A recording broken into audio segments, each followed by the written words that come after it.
कांग्रेस सांसद राहुल गांधी ने कपास किसानों और टेक्सटाइल एक्सपर्ट्स के मुद्दे पर सरकार को घेरा। 18% बनाम 0% टैरिफ के खेल को बताया देश के साथ धोखा। कहा पीएम और उनकी कैबिनेट झूठ फैलाकर पैदा कर रहे हैं भ्रम। बीजेपी नेता सुब्रमण्यम स्वामी ने अपनी ही सरकार के खिलाफ खोला मोर्चा। एप्स्टीन फाइल्स मामले को लेकर केंद्रीय मंत्री हरदीप सिंह पुरी के इस्तीफे की उठाई मांग। राजनीतिक गलियारों में मची हलचल। राजस्थान कांग्रेस अध्यक्ष गोविंद डोटासरा ने बीजेपी के हिंदू सम्मेलन पर उठाए सवाल। कहा धार्मिक उन्माद फैलाकर जनता के असल मुद्दों से भाग रही है सरकार। जनता अब समझ चुकी है इनकी असलियत। सपा प्रमुख अखिलेश यादव ने सीएम योगी पर कसा तंज। कहा गेरुआ कपड़े पहनने और कान छदवाने से कोई नहीं बन जाता योगी। जिसके मन में सत्ता की लालसा हो वो योगी कैसा। प्रकाश अंबेडकर ने राहुल गांधी और खड़गे को लिखा पत्र। एप्स्टीन फाइल्स में पीएम के नाम और चीन के मुद्दे पर राष्ट्रव्यापी प्रदर्शन की अपील। विपक्ष को एकजुट होकर सड़क पर उतरने का दिया न्योता।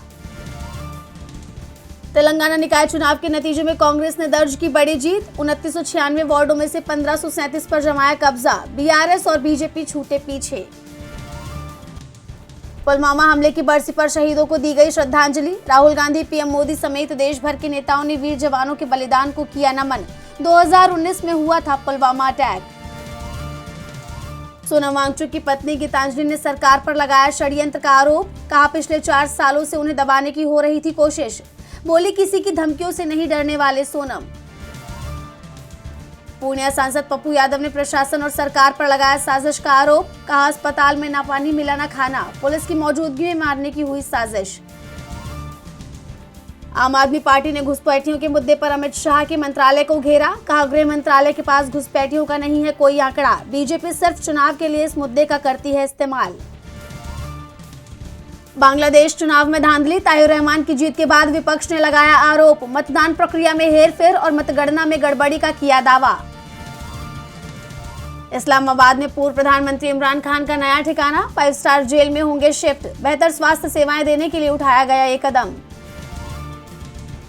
बांग्लादेश चुनाव में जीत के बाद बीएनपी में उठी प्रत्यार्पण की मांग। बीएनपी के वरिष्ठ नेता सहालुद्दीन अहमद बोले शेख हसीना को वापस भेजे भारत। नेपाल में फिर उठी राजशाही की मांग। सड़कों पर उतरे पूर्व नरेश ज्ञानेंद्र शाह के समर्थक। काठमांडू में फिर गूंजा राजा वापस लाओ के नारे। कैरिबियन सागर में अमेरिकी सेना का बड़ा एक्शन। ड्रग्स से लदी बोट पर मिसाइल अटैक। 3 की गई जान। टोल टैक्स के नियमों में बड़ा बदलाव। जितनी सड़क बनी उतना ही लगेगा पैसा। अधूरे एक्सप्रेसवे पर लूट होगी बंद। इंडिगो ने बनाया मेगा प्लान। बेरोजगार पायलटों की चांदी। 1000 से ज्यादा पायलटों की भर्ती के लिए बड़ा अभियान शुरू कर रही है company. Abu Dhabi 2026 open masters game में भारतीय एथलीटों ने गाड़ा झंडा। पुरुष हैमर थ्रो में किशोर कुमार चंदीरा मोगन ने 37.92 मीटर के थ्रो के साथ जीता स्वर्ण पदक। मोहम्मद अंसार ने भी अंतर्राष्ट्रीय वेटरन प्रतियोगिता में कांस्य पदक किया अपने नाम। एक्टर प्रशांत नारायण का बड़ा बयान। कार्तिक आर्यन को बताया बॉलीवुड का सबसे खराब एक्टर। बोले लकी हैं बस इसीलिए कर रहे हैं सरवाइव।